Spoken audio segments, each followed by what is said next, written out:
एक मूर्तिकार था, वो जा रहा था पहाड़ी में, तो एक बहुत सुंदर उसको पत्थर मिला। तो मूर्तिकार सोचा कि क्यों नहीं इस पत्थर को भगवान का रूप दे दूं। जिस दिन इसका भगवान का रूप तैयार हो जाएगा तो यह किसी मंदिर में स्थापना हो जाएगा और लोग इसे पूजा करेंगे। और वहीं पे बैठ करके अपने झोली में से निकाला छेनी हथौड़ी और उसे भगवान का रूप देना चालू कर दिया। तब तक पत्थर से आवाज आ रहा है कि मुझे छेनी हथौड़ी मत मारो, बहुत दर्द हो रहा है।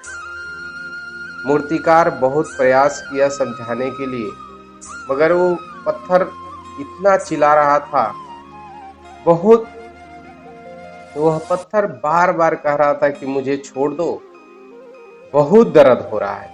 मगर मूर्तिकार बार बार समझाता कि जिस दिन मूर्ति का स्थापना हो जाएगा उस दिन बहुत सारे लोग तुम्हें पूजा करेंगे।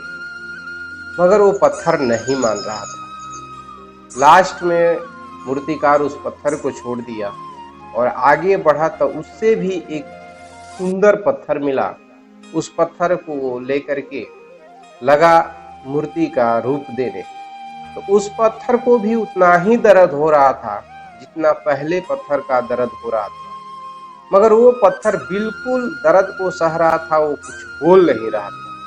मूर्तिकार कुछ दिन में उस पत्थर को एक सुंदर सा मूर्ति का रूप दे दिया और कुछ दिन के बाद वो मूर्ति को ले जाकर के किसी मंदिर में स्थापना कर दिया गया। कुछ समय बीतने के बाद वो मंदिर बहुत फेमस हो गया। वहाँ बहुत दूर दूर से लोग आते थे और आकर के पूजा पाठ करते थे और उस मंदिर से बहुत सारे लोगों को मन्नत भी पूरा होता था। लोग जो मांगते थे वो पूरा होता था। एक दिन का बात है कि एक आदमी बोला कि यहाँ सब कुछ है मंदिर में, मगर एक नारियल फोड़ने के लिए कोई पत्थर नहीं है। तो अगर वो पहाड़ी पर से एक पत्थर ला के यहाँ रख दिया जाएगा तो कोई आदमी नारियल लेके आएगा तो उस पत्थर पे फोड़ेगा। भाग्य संजोग से वो पहाड़ी में गया तो वही पत्थर मिला जिस पत्थर को मूर्तिकार पहले वो छेनी हथौड़ी मार करके मूर्ति बनाने का रूप दे रहा था। तो वो पत्थर चिल्ला चिल्ला करके रो रहा था और बोल रहा था कि मुझे छोड़ दो, मुझे छोड़ दो। और भाग संजोग से उसी पत्थर को ला करके उस मंदिर में रखा गया जिस मंदिर में दूसरा पत्थर को भगवान के रूप में रखा गया था और ये पत्थर को एक साइड में रख दिया गया। जब लोग आते थे पूजा करने के बाद से उस पत्थर पे अपना नारियल फोड़ते थे।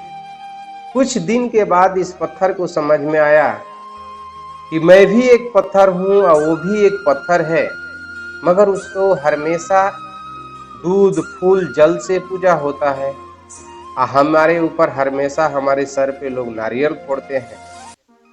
तब उस पत्थर को समझ में आया कि काश उस दिन मैं ये दर्द बर्दाश्त कर लिया रहता तो इस मंदिर में जीवन भर हमें पूजा होता और हम कितने लोगों के मन्नत पूरा करते। ये छोटी सी कहानी सिखा रही है कि कुछ समय का दर्द लोग बर्दाश्त नहीं करते हैं और जीवन भर दर्द सहते रहते हैं।